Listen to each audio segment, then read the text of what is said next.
Girls with their nails done now.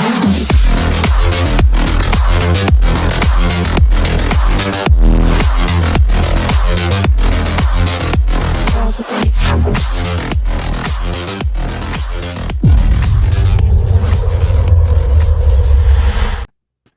Yeah. Yeah, baby. Yeah, baby.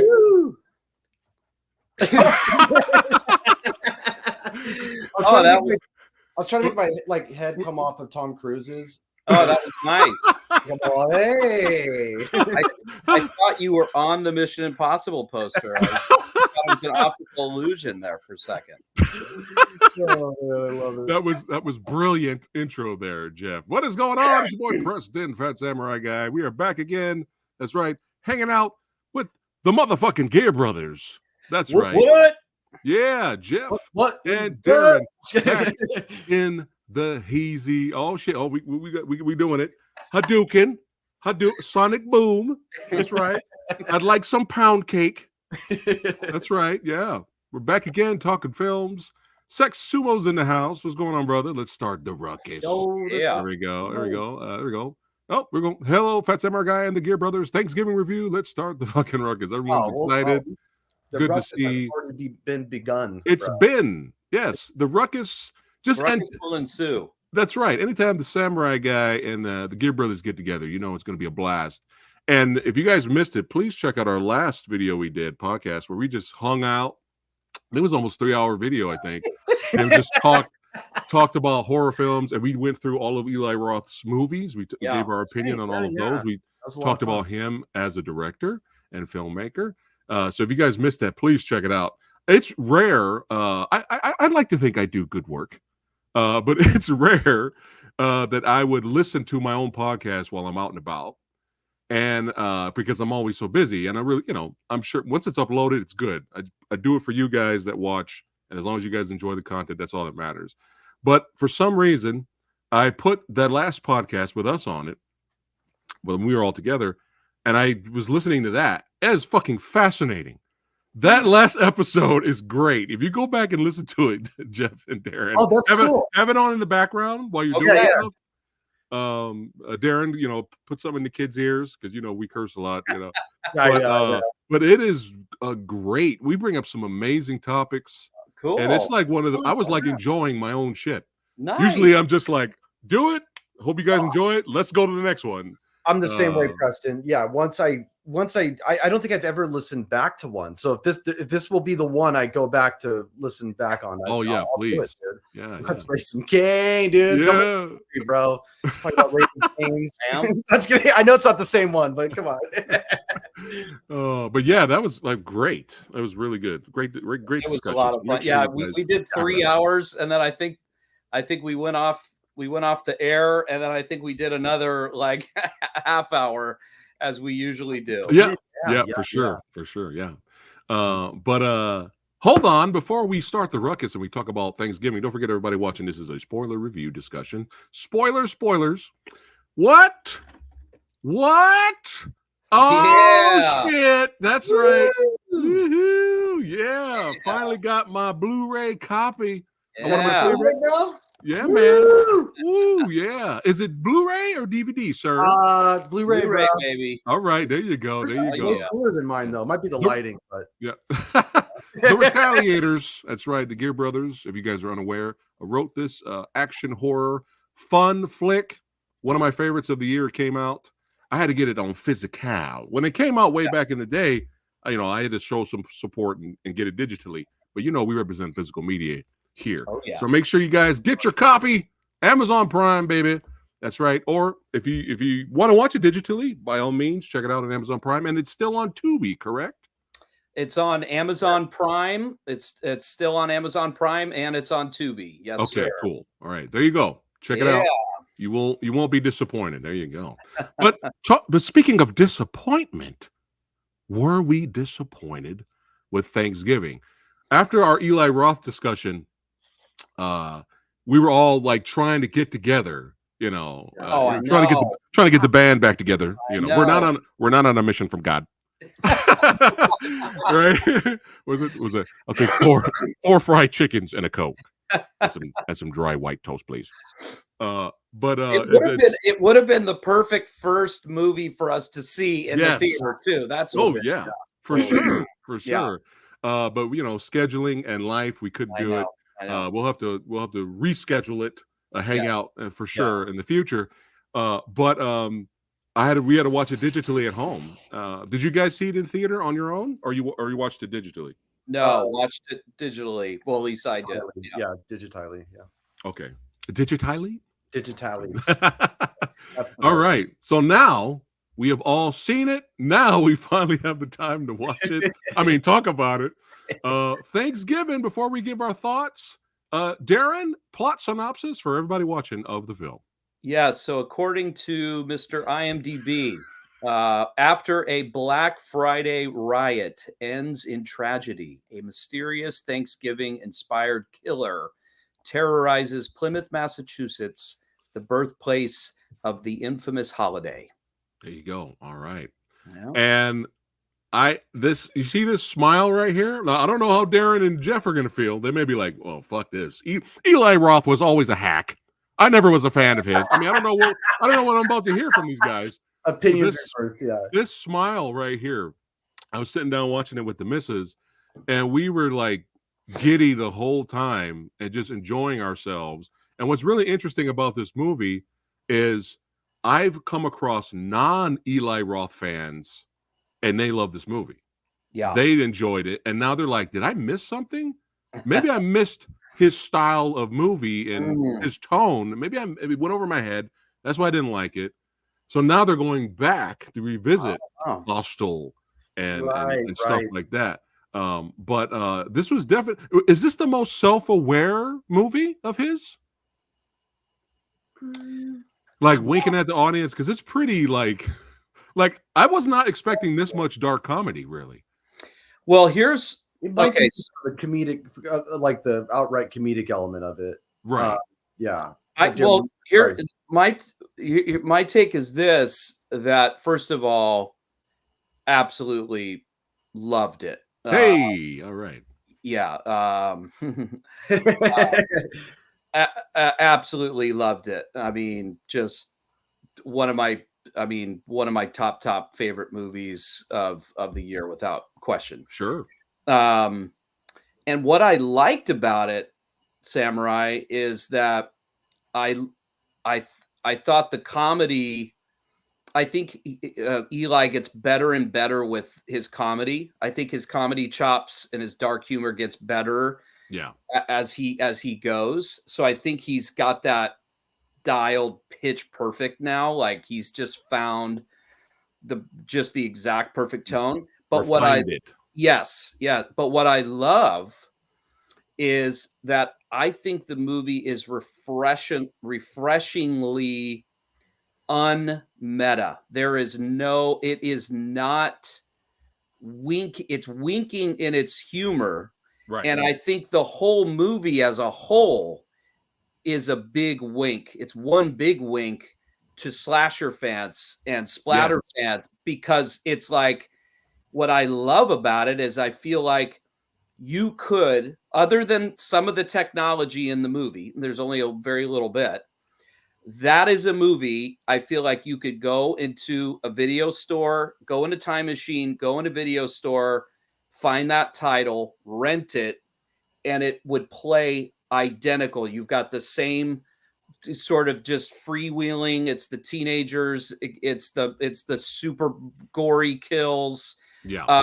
And I felt like it was done perfectly to the art form of the slasher without it being like, hey, we're doing a slasher here and here's the tropes we're playing with. I didn't feel like it leaned into that at all, which I loved. I thought it was and yet weirdly, you still got a Scream vibe in there too. There was still a little bit of a Scream vibe, but not from the meta elements, more just kind of the mystery, I guess, the mystery horror elements. But yeah, nice. Jeff. Well, I was actually going to ask you, Preston, what were some of the things that you were thinking felt meta What things felt meta? Let's see. just just him putting on the Thanksgiving apron, making the dinner, stuff like I that. see what you're saying. You know, Yeah, stuff yeah, like that. Yeah, stuff like that was busting me up, man. Like it's like when you see stuff like that in the movie, you see your slasher antagonist do stuff like that. It's like he looks at the audience and he's like, hey, remember when slasher he's like, hey, I'm not having a seizure right now. Okay? Right. Like, hey, remember when slasher movies were fun, guys? Yeah. And that's the vibe I got. Yeah. For sure. And right in the beginning, oh my God, the Black Friday scene. This is one of the greatest scenes Brilliant. of last year. It was genius, dude. Having the movie start off at it, because I had no idea going into it. Like, me neither. I didn't read a synopsis or anything, and as it was starting, I was like, okay, this is an interesting place to start. You know, Black Friday and all that stuff. But it was the kills in that sequence. I mean, they just set everything up for the rest of the film, and it never really lets up from that energy. And intro. Yes. Eli opens up the movie with, you know, like a whole family get together.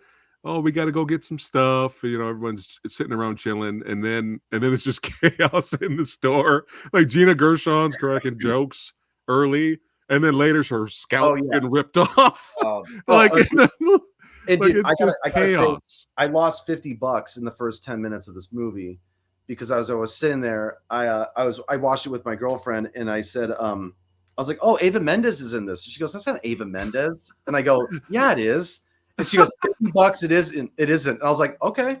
And she right away, we press pause on Amazon, and it's like, you know, Gershon. Gina Gershon. Right. Where is Ava Mendes? I always confuse her with Ava Mendes. I don't know. And I'm not the only one. I Googled it because I was like, I'm come on. I'm not like, you know, I can't be the only one out there. And I guess it is kind of a common mix up for people. I would, you know, it's a different topic though. I would love to see her in a horror film in her own right, Ava Mendes. That would be cool. That'd be cool, man. Yeah. But yeah, just chaos, and me and Lady Fat Blood were dying laughing. You know what? This Darren and Jeff, this is the test. This scene here is the test. You're either in or out. Perfect way to put it. It's the test. It's the test because it keeps that same energy through the whole movie. So it's like if you're not down for that, you know, get out of here. There's nothing else for you here. We were howling. With laughter. And the dude's arm breaking, like, dude, I've never looked away so much at a movie. I just saw, you know, not too long ago, I saw X or Saw 10. Nice. And that movie was really hard to look at, but it was so visceral. Yeah. That's partly what made it hard to look at. But I wasn't laughing, you know what I mean? But with this, it felt visceral, but I was laughing my ass off at the same time, you know. And that's it had that really fun splatter horror feeling and feel and tone, and where you simultaneously super gross out. There were just so many good kills, and kills were out loud. I did like I was like satisfying. But then where you were laughing too, you know, and truly in on the joke of it, you know. My favorite comedic moment was the cat, was him coming back to pet. Oh, that's the best. Going back to feed it.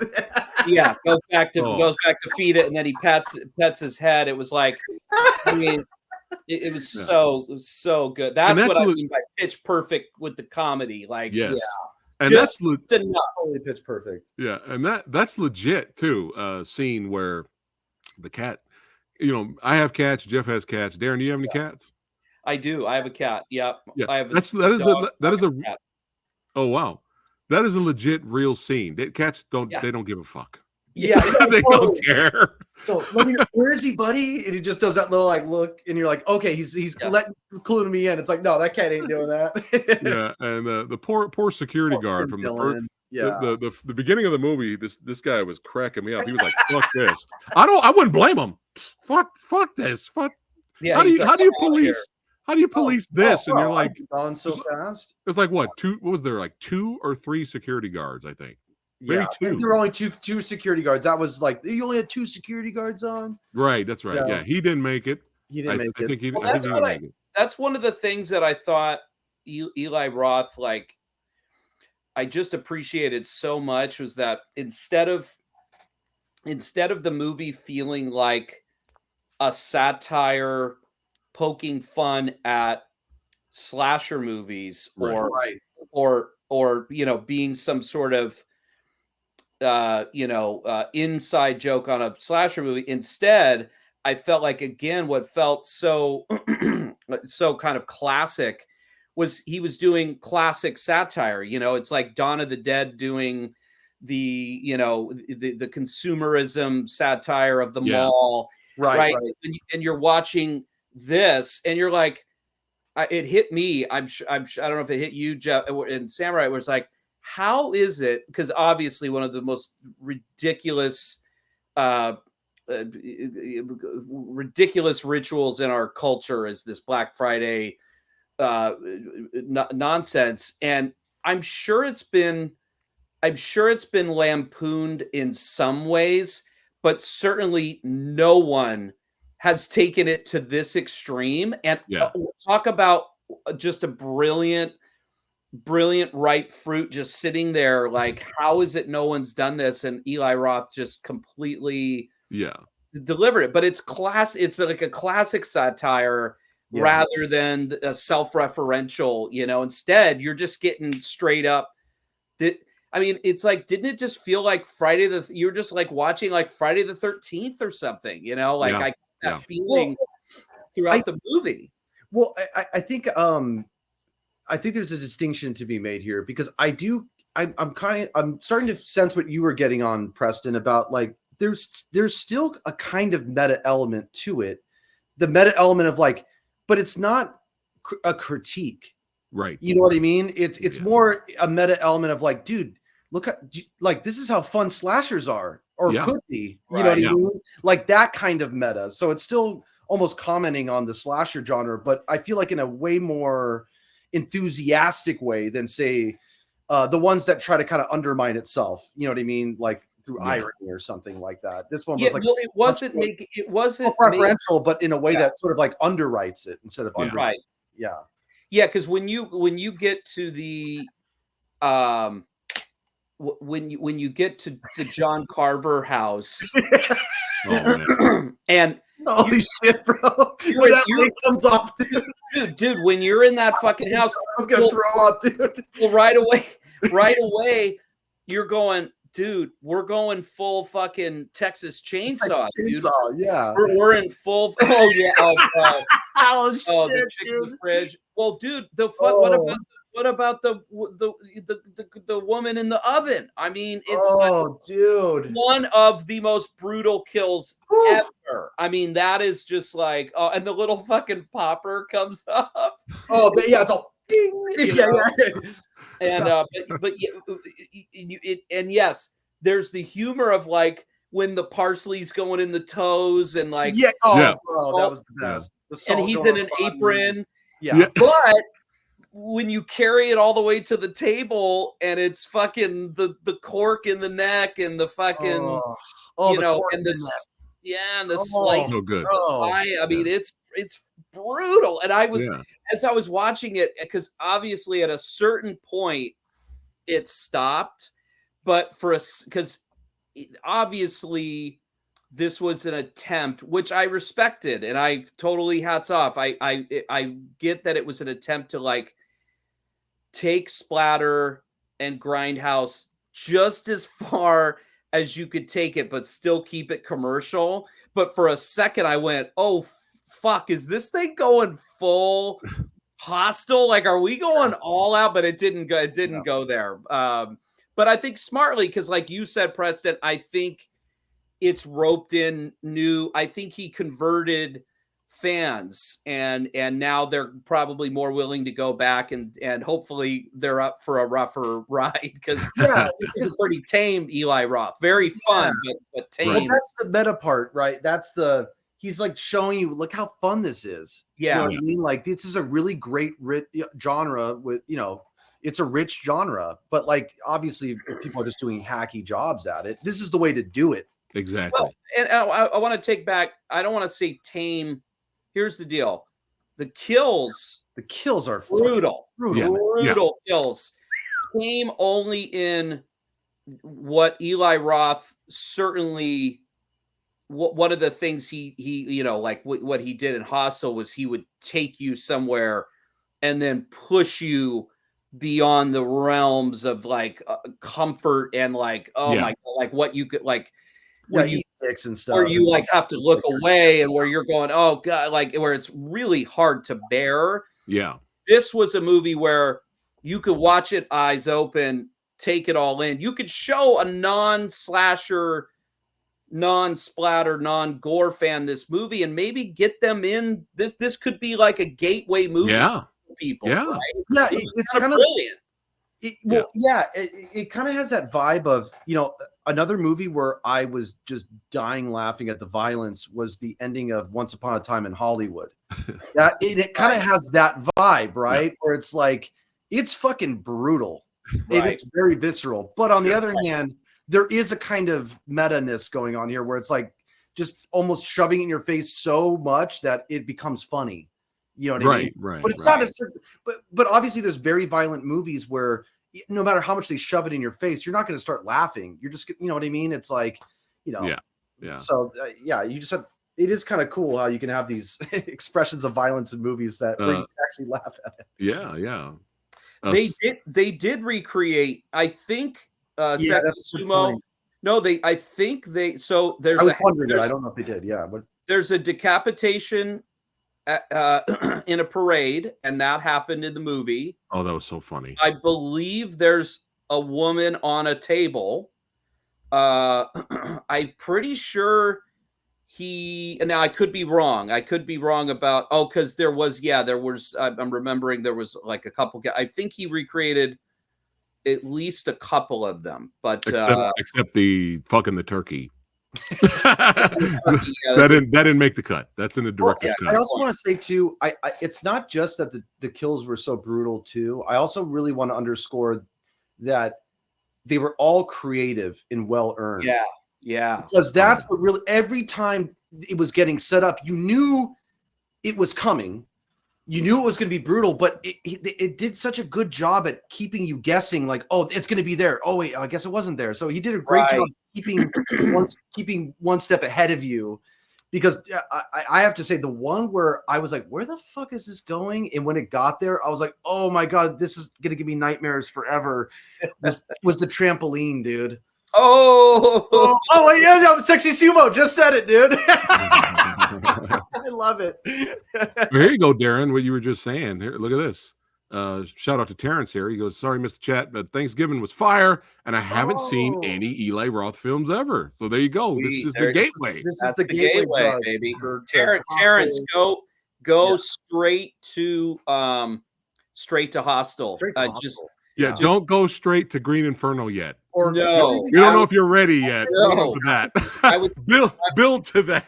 I would Cabin Fever after. No, you know what I would do? I would truly, if I was talking to somebody who was indoctrinated through Thanksgiving, I would say do Hostel, because I mean I truly think it's one of the best horror movies ever made, modern classics, and then I would go Knock Knock.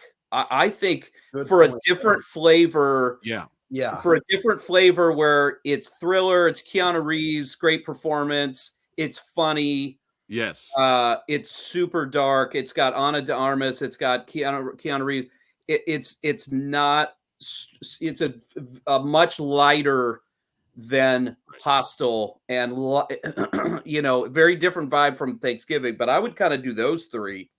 It was free pizza. Well, it's interesting you bring up Knock Knock, Darren, because as you know, because we've talked about it, obviously, I'm a huge Knock Knock fan too. What surprised me the most when I started kind of digging more into Eli Roth's catalog, was that it is like his lowest scored movie, both on audiences and critics. I mean, his audience score is something at like 19%. It makes no sense to me. I know. I was totally in it the whole movie. I loved the ending. I mean, there wasn't anything I didn't really like. I knew he doesn't love Anna de Armas. But the one thing that I found interesting about Thanksgiving, it's not surprising to me that people are it's kind of a gateway for Eli Roth. Have you seen its Rotten Tomatoes score? I think it's his highest scored film that he's directed. Yeah. Okay, good. Well, it's well deserved. Well deserved, and it's a hit. It's a theatrical hit, man. The movie. If you're a fan, everybody. Yes. Almost like 50 mil. Sequel. Let's go. Yeah. But yeah, if you guys are fans of dark comedy, we're talking like Heathers and shit. If you're fans of dark comedy, Mall, then you should be fine with Knock Knock there. But you go, John Carver is a new horror icon. I look forward to the sequel that's already in development. It's already going. I could see it right here. I love that they ended it that way. There's no way he could have survived in there. But they didn't it wasn't like Halloween where it's like he falls into a vat of lava and then like somehow comes back. You know what I mean? No, they went full, and I love that. Full. I mean, they went more like Halloween 1. They went full Friday the 13th at the end, and I almost I want to pause it and go back. The face on Dempsey, I feel like they put, because his face is deformed from the fire. I want to say they gave it a little bit of the original Jason Savini, classic Savini face from the boat. In the beginning, and it's that same kind of jump ending too. Right. And I mean, and that certainly you could consider that obviously a wink, But again, what I love is that it's all, again, it's played all straight, right? It's not like, it's not poking fun of itself, right? It's just like you said, Jeff, it's like, here's how fun, and you too, Preston, it's like, here's how fun slashers are. Here's how fun splatter is. Here's, when you think about a movie like this that he brought into the mainstream, it's freaking crazy when you think about it, right? That this became, that this is the hit that it is, and it's about time. About time we put some respect, back on some slasher genre's name. God damn it! Yeah. It was real surprise. I was expecting, when I went into Rotten Tomatoes to check the score earlier, I was expecting like an onslaught against the movie from the usual suspects of reviewers, but it was. I mean, everybody was just saying how fun it is. It was great. I mean, you still saw a couple of those reviews that were like, yeah, it's a lot of fun if you like gore and, excitement and stuff. But it's a lot of fun if you like excitement and stuff. Yeah, if you like fun. What kind of negative review is that? Fun if you like fun, but if you like fun, I guess. I mean, I guess people go to the movies to have fun sometimes. I don't know. It's not my bag. Oh, hold on here. Travis, guys, enjoyed The Retaliators. Yeah. Dude. Thanks, buddy. Thank you. Yeah. Awesome. I have a bad feeling about this because we have not seen or heard shit. There's been so much press about him being like, I almost wonder if it's ever going to happen, because I feel like that project's been like in limbo for a long time. I don't know. I feel, because when you have a AAA, it's going to be, this is a big budget franchise, video game franchise. Huge. I've never played it. So, how studios can be. Eli, you want to do what in the movie? Yeah, exactly. He's a pretty renegade dude. It might be hard.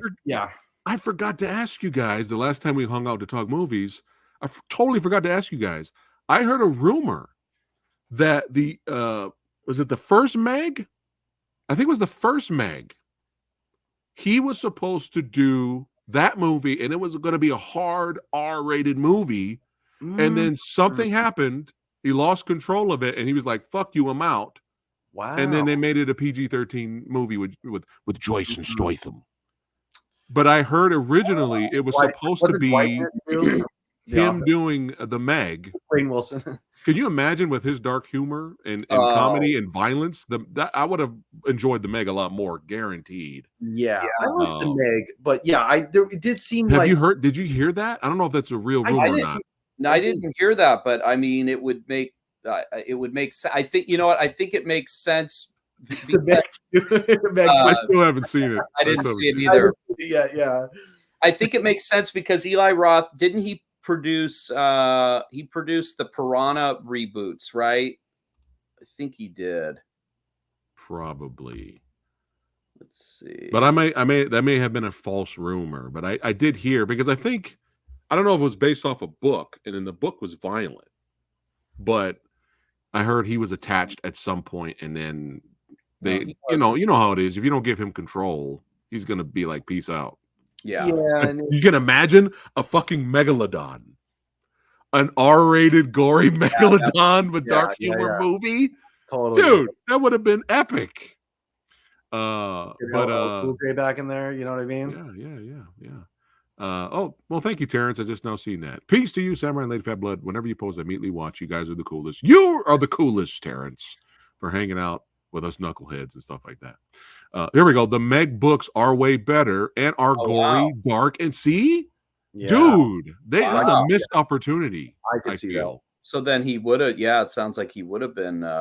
He probably loved the book. He's probably like, oh, we got to do this. Yeah. You know, so. No, he didn't produce the Piranha. But he had a cameo. Oh, okay. He had a cameo and I think that's why I had it in my memory. And he gets eaten, I think, by the piranhas, if I remember. Thanks for spoiling it for me, man. No, Ajay did the piranha. That was Ajay. Yeah. He did the first. I enjoyed the first one. I didn't. Yeah, the first one was fun. Yeah, I heard the second one wasn't that good. Was it 3D double D or something like that? Or was it was. I mean, watchable. Was it 3D double? I think it was the 3D double D, wasn't it? Like literally, But yeah, the first Piranha, we didn't think we were gonna like it, and we were busting up laughing. It wasn't bad. Yeah, I haven't seen it. But back to the movie here. Chaos ensues. Our boy here, Dempsey's wife, Eva Mendes, gets killed, and it's gonna be an inside joke. But and it's just chaos. But the town that flourished with Thanksgiving love, things kind of died down after that. You know, we don't do that anymore in this town. But then now, killings have been happening around town, and now we have. Okay, I do have a question. I'm just now seeing the picture here. It's fucking hilarious. I do have a question for both of you. Sure. How did the body get cut in half? That didn't seem clear to me. The car hits them as they're like getting over it. You're talking about the hold on. How'd that body get? Do you have that wrong one? That was the cook, wasn't it? It didn't bother me at all. But at least cook. Her death was hilarious because she's running away, and then she gets hit by the car, and it just gets folded into the trash can like this. Yeah. And then the top comes down and cuts her in half. So it's the force. It's the force of the car hitting the trash can. Yeah, and the lid just cut her in half. I'm not buying it, but I will buy it. You know, it's silly. It's silly, but it's fun. Look. I don't think it's fairly priced, but I'm gonna buy it. Yeah. You know what I mean? Because I wanted that. All the kills are so over the top. It's just kind of like we're not going for realistic realism. No. That's what's great. Well, I mean, think about it, Jeff. When the guy's arm like snaps backwards, like as he's just like. I'm not looking at it from like I need it to make biological sense or something. That one just as I was watching, that was the It's silly. only one that stuck out to me. Yeah. I was like, wait, what? How did that It's happen? silly. Even my wife, Like, my wife laughed at that the top. Okay, it's the top. because it's kind of silly. Oh, I can move on yeah. But yeah, our boy here, he lost his head. He was smart though. He's trying to get out of town at least. He was. Yeah. He was at least trying to get out. But you know, typical slasher genre plot synopsis style. We have our mystery killer here, and now all these younglings here. Just curious, did you guys know it was who it was the whole time? No. Oh, No, really? I did not. No. Wow. Okay. I knew it was him the whole time. I don't know why. It figures. It figures Darren would know. Yeah. I jumped around. We had 2 red herrings. The movie gave us 2. The new tall boyfriend, he was a red herring. Okay, and then the one boyfriend that broke up because he tried to be a hero because of his girlfriend, and it went horribly wrong for him, and his football days were cut short. Him being a football star, but he was gone for a long time. He came back and acting very strange. So we had two red herrings there. But yeah, Dempsey was great, and I can't wait to see what he brings to the sequel. But you know, our younglings here are getting sent messages on social media of all the killings. They're all getting tagged every time there's a kill. John Carver. Yeah, it's hilarious. I didn't notice that touch. That is brilliant. Yeah, it's so funny. John Carver. And the movie did a great job of making some of these douchebags ridiculously unlikable right in the beginning of the movie. Yeah. Like right in the beginning of the movie. Not all of them, but I couldn't wait for the guy with the I don't remember his name in the movie. There was one that was way douchier. Yeah. He was like the biggest. I couldn't wait to see him killed. I was like, kill that dude. Yeah. And we got corn on the cob deaths, attacks in the ear. That was great. Very creative kills, man. It's all about the creativity. But I loved it too, because when that corn on the cob happened, I remember my girlfriend was like, that wouldn't kill them. And I'm like, she's not dead yet. No. Her fucking eardrums just got punctured. Yeah, he's just getting started. And going back to you, Darren, of the whole Friday 13th homages, you know, breaking the head and twisting it all the way around. That was fun. Hilarious. Sure, so good. What cracked me up was the gentleman on the left here. Everything that happened with them two trying to investigate and do what they needed to do all happened perfectly. And in a way, realistically, it happened realistic, because the guy's like, he just grabs a random gun. You don't even know if he knows how to use it. And he's just like, what do I do? He's like, what do I do? I don't know what to do. You know, because everything's blood splattering everywhere. Their friends are dying. He's freaking out. I was like, well, dude, you know, she's been telling you the whole time, like, stop, you know, let's take our time investigating this, you know, and he's just running in there, and it was just like, yeah, that's about right. He's not John Wick. He should be freaking out and being useless. Yeah. But and you know, we got our little final girl moment, of course, at the end there. Did you want the finale to be a little bit longer, or it was perfect, Darren? You know, everything felt very lean in the movie, and I liked it. You know, I didn't want. I'm a fan. There's so many movies these days that are so long, and so I am a fan when a movie can just get in and get out. And it struck me. It's funny when it faded, when the camera backed up. I'm like, whoa, they got out of there like really fast. I thought that, but I was like, you know what? We know where it's going. We know the kind of ending we want. We want to have the. You know, again, it played it very straight. Like we know this is going to be a Friday the 13th ending. Jason's not going to be dead. There's no way. And let's have it. Let's. Why are we going to fuck around and, like, you know, play around like that's not going to be the case for another 5 minutes? Like, let's just do it. So I just didn't mess around. I like that. I would say I don't consider it a criticism, actually. I've only seen the movie once, and usually I have to see movies multiple times, especially if I really like them. So this is one I'm definitely going to be seeing like 2 or 3 more times in the next year, at least.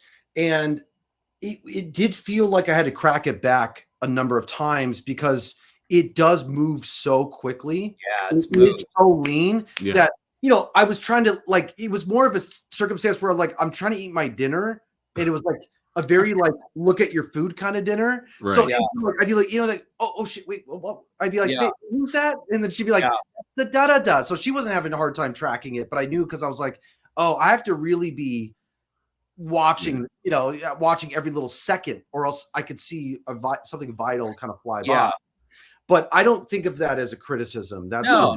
you got to see it again, and then That can add to a rewatch value. Absolutely. Right. Yeah. when they move In nice fact, and all of my favorite movies, I didn't get even close to everything the first time I saw it. Right. Mm-hmm. Right.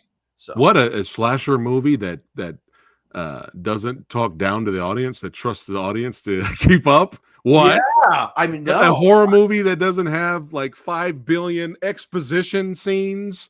Yeah. Like you just have a scene. You just had a scene. You just showed it. Yeah. And literally 5 minutes later, you're talking about it, explaining to the audience again. It's like, dude, I know. stop treating your audience like they're idiots. Absolutely.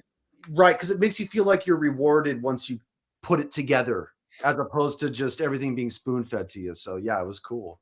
Yeah, for sure. Yeah, Patrick Dempsey. What else is I can't think of anything. Well, Can't Buy Sexy Sumo just hit it. Can't Buy Me Love is Can't Buy Me Love. One of the best 80s, one of the best 80s classic 80s love stories, like love you know, romantic comedy. Yeah. Classic teenage movies. It's awesome. Great movie. Never seen it. Me neither. Yeah. I know about it though. Yeah. Of course, Sumo's seen it. He rubs it in my face all the time. Bro, I grew up on You Got Mail, bro. The movies I haven't seen. He rubs it in all the time. It's a good one. It's I got it on 4K. Sumo will have Thanksgiving on 4K before I even hit purchase when it's released. He'll already have it, and I'll get a message. You're like, yeah, I got my first 4K purchase this Christmas. There you go, Darren. Nice. Oh yeah. Sweet. Your movie, buddy. That's your movie right there. Yeah, Manhattan, baby. Manhattan, dude. Oh, this is my first 4K purchase. Now, Samurai, we're not going to talk about this right now, but are you're on my Instagram and stuff, so you've seen how many times I've seen this movie, right? Yeah, we talked about it in the last podcast. You were wearing the shirt. You wore the shirt. Yeah. Oh, you know what's funny? I almost wore the shirt again today, thinking it would be my first time wearing it. So I'm glad I didn't. Well, if you think about it, the last time we hung out was like way last year, so it's like you know, too long ago. Yeah. But rubbing it in chat. Already rubbing it in on me. Sexy Sumo's not happy you haven't seen Can't Buy Me Love. You should know me by now, Sumo. Do you think I would really watch that? But you know, I will say there are certain movies. It's like John Hughes movies. I do enjoy those. I like those. So I was gonna say John Hughes movies break the mold. It doesn't matter what genre. It could be love story, romantic. It doesn't matter. They're amazing. They're epic. They stand the test of time. Can't Buy Me Love is up there with, I don't know if I'd say it's as good as a John Hughes movie, but I would say it's up there as far as entertaining. All right. It's an entertaining, it's a fun 80s. It's a very fun 80s movie. Well, Darren is selling it to me, so I'm gonna put it in the queue for sure. I'm putting it in the queue. But back to the movie really quick, and then we'll have to rate it and wrap it up for tonight. Oh yeah. The big reveal. The big reveal. Basically, Darren, tell us the finale and why the killer was killing. That looked like Darren. Darren, you're in the movie, brother. Darren's in the movie. So the killer was Patrick Dempsey. I don't know why I knew it was him the whole time, but that was kind of the fun of it. I was like, oh, it's totally it's the cop for sure. Was it the cafe scene in the beginning? You know what it was? The cafe scene with him and the other cop talking about the holiday. Maybe that's what it was. Typically whenever it's a whodunit, I just go to who is the least likely that they're trying to keep you off of. and Smart. it's 99% of the time that's who it is. So because they were focusing on Bobby and the other guy, I just went, oh, it's probably Patrick Dempsey, you know.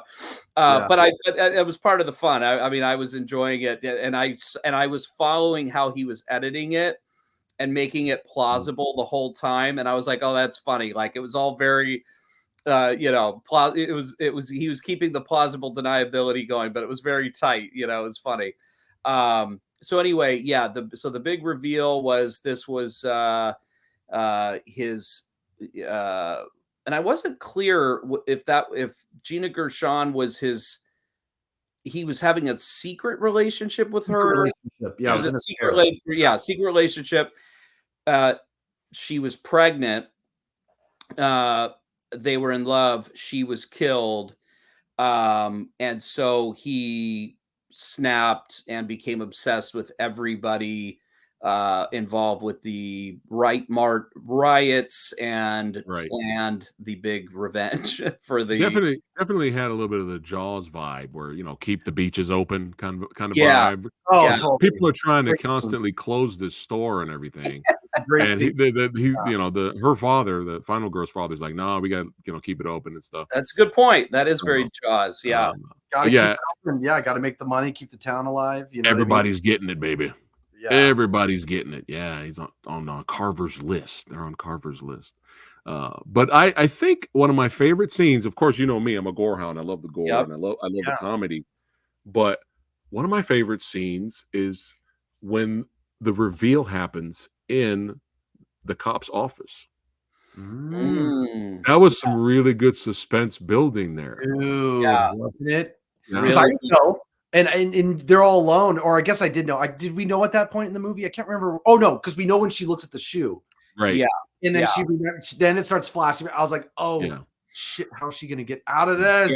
Yeah, that was good. And right out of Alfred Hitchcock's, you know, The Rear Window, where the killer just comes in the door, slow, turns and shuts the door slow. He's like, well, I gotta do this now. You found me out. I didn't want to, but so it was very satisfying, the whole thing. And then you knew the exposition dump had to come there. It was like, well, why? And thankfully he told you. It was like, well, here's why. It's like, okay, here we go. Yeah, I mean, it was, again, it hit all the marks that you wanted it to hit, you know. All right. Was there anything before we rate this sumbitch? Is there anything else? Negatives, positives, anything we missed about the film? I think making any complaint with a movie like this would be kind of foolish. I mean, I don't think it's meant to be taken seriously on any level. It's pure entertainment. I think good point is I think it was you, Samurai, that said it. You watch it up to the Walmart scene at the beginning. If that turns you off, turn it off right there. If it doesn't, if you're in, the whole thing is just a pure ride from then on out. Exactly. Yeah. I also think it's like I love it because the movie doesn't feel like it's pushing messaging to you. It really is a thrill ride, and I think the success of the film is just more proof that there is an audience for that kind of entertainment. Yeah, it's alive and well, and they're hungry, man. They'll eat it up. Just put that turkey in the oven, and we got here. PhatSamuraiGuy is the background sound to my life. Always listening, always enjoying, and always learning. Oh, look at that. Well, I think you'll learn more from my guests than you will from me. But I appreciate you, Kevin. Thanks again for listening, man. What? Retaliators on Pat's Tubi watch list, baby. Woo! That's right.